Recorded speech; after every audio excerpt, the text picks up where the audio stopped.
Today we have a 2017 Toyota Tacoma TRD 4x4. We're going to replace the front brakes and rotors. So let's get this wheel off and get started. Say hi.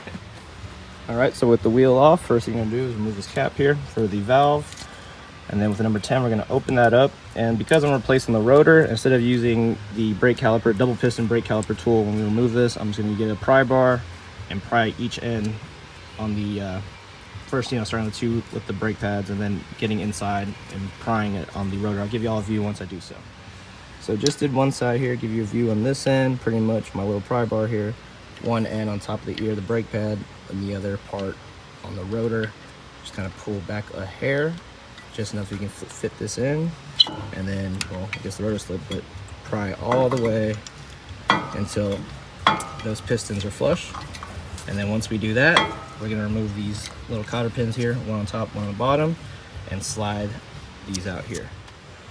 Okay guys, so I jumped the gun a bit. I took the brake pads out. All you gotta do is once you pull that cotter pin, pull the pins out, slide the brake pad out, and then two 17s, one here, one down there. Go right in the back here, just take those off. And you're gonna also wanna remove that number 12 up here, holding the brake line, the spindle. And also make sure to get a bungee cord to hold this. You don't wanna put any pressure on this line here. You don't want this to bend. So with that to the side, that same number 12 that we just took off here, we can actually use it. Well, y'all saw that my rotor came out earlier. You can actually use it in this hole here and just screw it in and it'll pop the rotor right out. So now I'm going to take this off, throw our new rotor on, putting a lug nut to hold it in place, and throw our caliper back on.